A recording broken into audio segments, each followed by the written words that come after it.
Yo, welcome to Foul Line Field Goal. I'm your host Peter Parker, and today we're going to be talking about the battle of the AFC East and a little bit of Toy Story.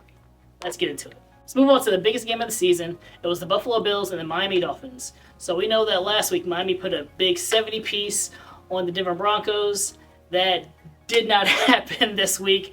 They were severely humbled by the Buffalo Bills, and for what it was, so Miami came into the game undefeated, so they didn't have any losses, and they were one of the highest scoring teams so far this season.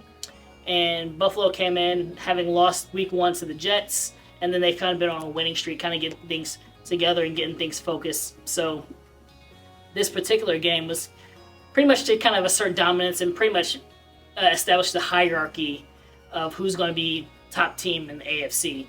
And Buffalo, they put on a show, and they found out a way to stop the offense from really clicking. So I think last week I said that Miami doesn't really have a run game. They use a lot of like short screen passes and things like that to kind of accentuate some of the things that they do that they can't really accomplish in terms of being on the ground or being balanced on the ground.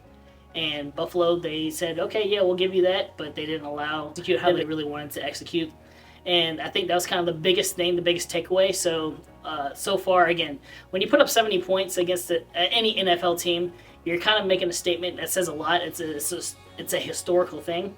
And for the Buffalo Bills to come in and kind of squash all that and really limit them to 20, 2 touchdowns and some field goals, it really makes a statement in terms of being defensively sound and also studying the film, understanding what they want to do, and then stopping that other team from doing it. So I feel like the Buffalo Bills are pretty much making a statement in terms of asserting their dominance and asserting their will in terms of making it back to, or making it to a Super Bowl. They haven't been in the Super Bowl since the 90s, and I know a lot of Buffalo Bills fans are really excited about what the team is accomplishing and what they have been as far as like these last 3 years. Josh Allen has definitely cleaned up his game a lot. He hasn't been turning the ball over, and they really look like a solid team. As far as Miami goes, they'll probably pick themselves up from this. It's a learning experience.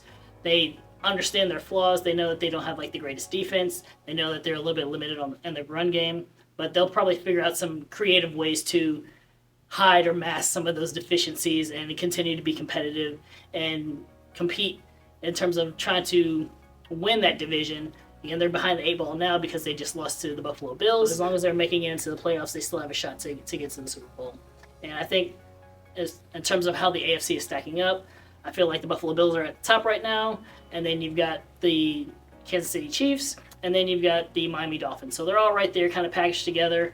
They all look really good. They're all 3-1 at this point, so really looking good so far on the season for those AFC teams. But that was the game of the week pretty much for this week, and I'm looking forward to seeing how the NFC contenders stack up. So the NFC still has 2 contenders that are still undefeated: the Philadelphia Eagles and the San Francisco 49ers. Those 2 teams don't play till week 12, so we'll see kind of how it gets until that point. But for right now, they look again like they're the best 2 teams in that conference, and I'll touch on that maybe I'll touch on that in another video. Let's talk about the Toy Story game.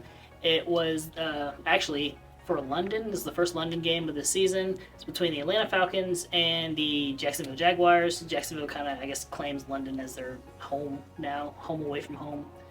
And I guess the gimmick was that it was being aired on Disney Plus with a little bit of extra spice for like little kids. So they had like animation, they had like players.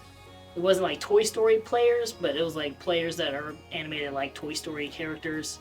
And I felt like the game was pretty interesting. They did a lot of like small segments to kind of teach little kids or smaller kids a little bit about the game of football. So that was kind of cool. But overall, I didn't think that it went that well, but it was just kind of like a cool concept, a cool idea.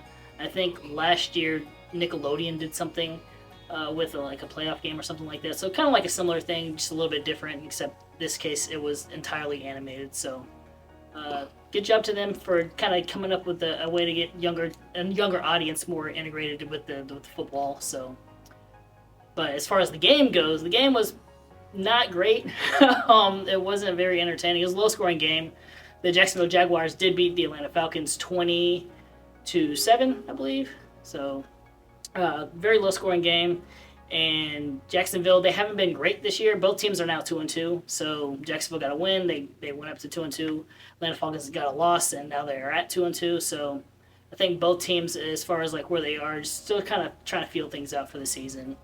And again, it wasn't like a great game. It was pretty boring. There wasn't like a ton of highlight plays or anything like that. So like the biggest thing for the game itself was probably like the Toy Story spin on it, and catching it on Disney Plus and maybe learning a little bit about the game and kind of make it more of like a family thing. So, but let me know what you guys think in the comments down below. Do you think that my order of how the AFC is stacking up right now is legit? Do you think I'm spot on? Do you disagree? Let me know in the comments, and make sure to like and subscribe to the channel, and I will catch you guys in the next one. Peace.